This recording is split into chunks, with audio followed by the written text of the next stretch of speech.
Buongiorno compari e benvenuti in questo video speciale.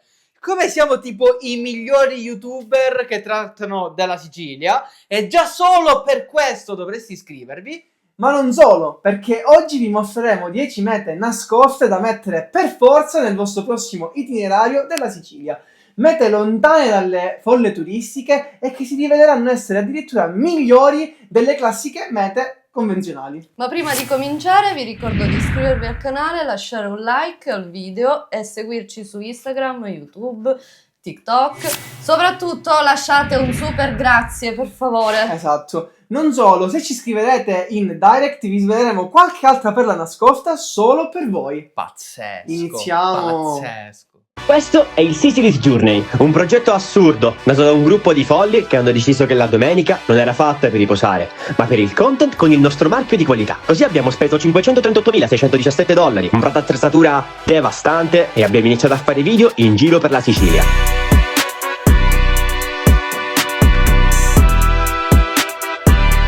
Chi ha bisogno di relax quando puoi rischiare la vita per un video epico? Chi ha bisogno di Netflix quando puoi diventare un meme vivente? Ma ne vale la pena, perché questa è la nostra passione. Pronti a unirvi a noi nelle nostre avventure? Non la farò mai più affrontata il genere. Ma partiamo subito con Tindari. Perché dovreste integrarlo nel vostro tour? Perché è un luogo pieno di cultura, panorami mozzafiato ed archeologia. Famoso per il suo santuario della Madonna Nera, unico nel suo genere, e per i resti della città greca che sono perfettamente conservati. Inoltre la laguna di Marinello è uno dei luoghi migliori per farsi un bagno indimenticabile in questo lembo di terra unico. Come ci si arriva? In treno con fermata Patti e poi proseguendo con una navetta, oppure potete noleggiare un'auto e arrivare comodamente al santuario. Piccola chicca, c'è una leggenda che narra che una bambina si è buttata nel santuario fino al laghetto di Marinello ed è rimasta illesa.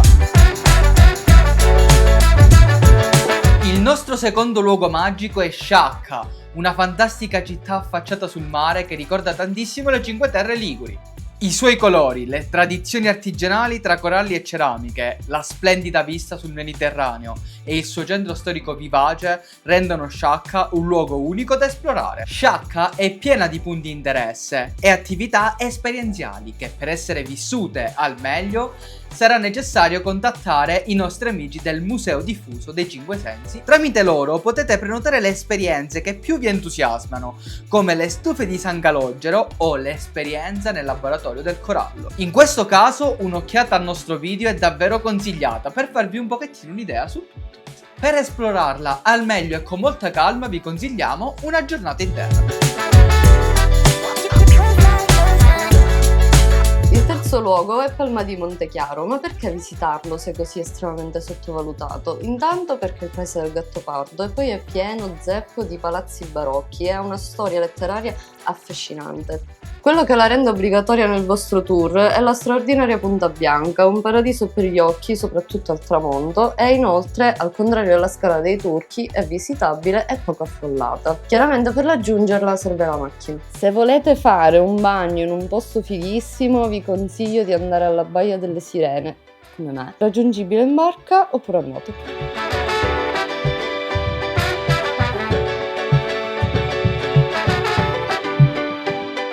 E il quarto luogo è Fiumara d'Arte, un percorso artistico immerso nella natura che parte dalla costa e arriva fino all'entroterra siciliano, ovvero a Castel di Lucio. È stata fondata da Antonio Presti, la stessa persona che ha permesso la realizzazione del muro di Librino a Catania. Ma come funziona il percorso? È un itinerario libero, ma alcune opere sono distanti. Auto obbligatoria per visitarla bene, preferibilmente alta, soprattutto per visitare il monumento principale, ovvero la piramide del 38° parallelo, che diventa visitabile solo all'interno, solamente per il solstizio d'estate. Per visitarla tutta serve mezza giornata per vedere le opere principali, mentre una giornata intera se la si vuole approfondire visitando anche la Tria sul Mare che si trova adesso a Santo Stefano di Camastra.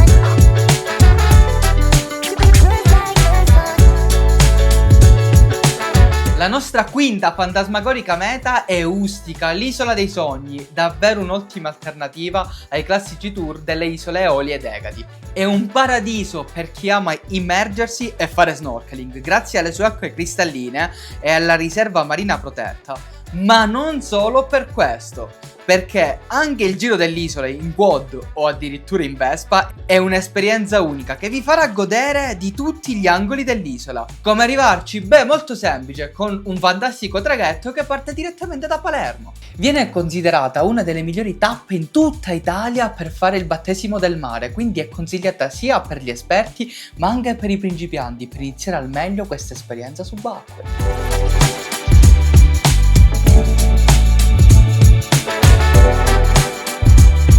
Il sesto posto è Gibellina, una città anacronistica tappezzata da opere d'arte contemporanea, come la Stella del Belice, simbolo di rinascita dopo il terremoto del 1968 che ha dato vita al Chetto di Burri, che non è altro che una colata di cemento che ricopre le rovine della vecchia Gibellina distrutta. Servono circa 2-3 ore per visitarla al meglio, è situata nel mezzo della Val del Belice ed è facilmente integrabile in un itinerario completo della Sicilia occidentale. Il Chetto di Burri viene criticato estremamente da tantissime persone che secondo me non capiscono nulla di arte e viene addirittura definito un ecomostro.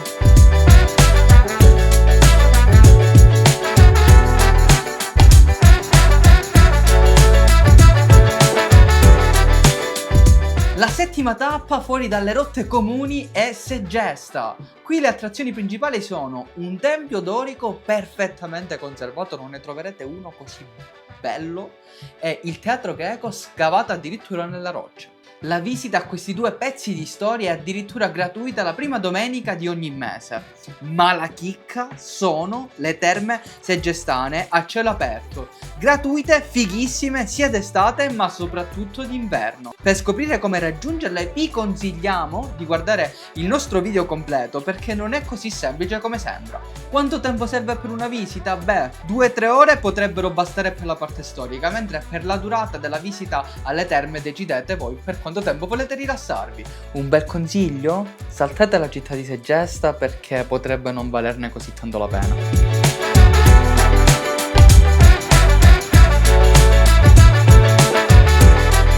L'ottavo posto è Troina, una perla incastonata nell'entroterra siciliano. Ma perché visitarlo? Perché è un posto carico di storia e non è altro che la prima capitale normanna in Sicilia. È carica di vicoli medievali, panorami unici da scoprire sull'Etna che sono davvero mozzafiato, prodotti locali eccessi come le impasciatier della Vastedda e vanta il lago più grande della Sicilia, ovvero l'Ancipa. Abbiamo catturato immagini uniche sull'Ancipa e siamo rimasti a bocca aperta quando siamo arrivati nel punto panoramico da dove si può ammirare nella sua interezza. Ma quanto tempo serve? Circa una giornata intera per visitarla tutta al meglio.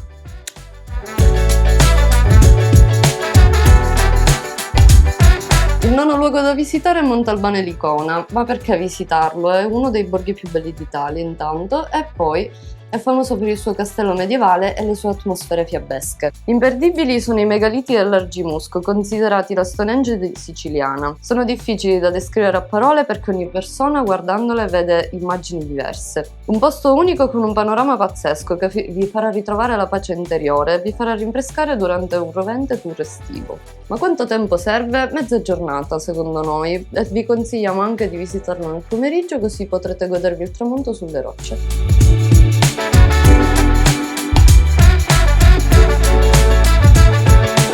Ultimo, ma non per importanza, abbiamo una bellissima riserva naturale dove vi portiamo a Pantalica, un sito UNESCO con una necropoli scavata nella roccia e tanti laghetti in cui fare il bagno. E soprattutto è una valida alternativa alle affollatissime gole dell'Alcantara. Il comune di Ferla offre una navetta gratuita che vi porterà comodamente ai freschi laghetti. Se invece avete voglia di una sfida, potete optare per il percorso di 13 km che vi farà passare per tutte le attrazioni che la riserva ha da offrire. Il trekking non è molto arduo e nel nostro video trovate la guida completa su come affrontarlo al meglio. Chicca su Pantalica, appena finita l'escursione andate a Sortino a mangiare il cibo degli dei, il pizzolo.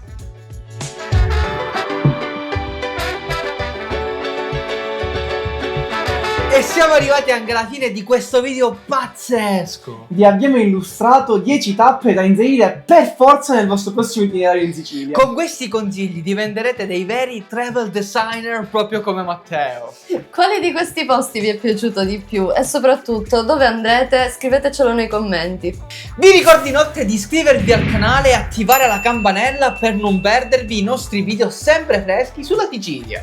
Lasciate un like e se potete anche un fantastico super grazie. Ma ancora più importante vi ricordo che scrivendoci in direct riceverete solo per questo video un fantastico luogo bonus. Se invece volete altri video simili, scrivetecelo nei commenti qui su YouTube. Noi ci vediamo fra 3 settimane con il prossimo video The Sicily's Journey. Ciao!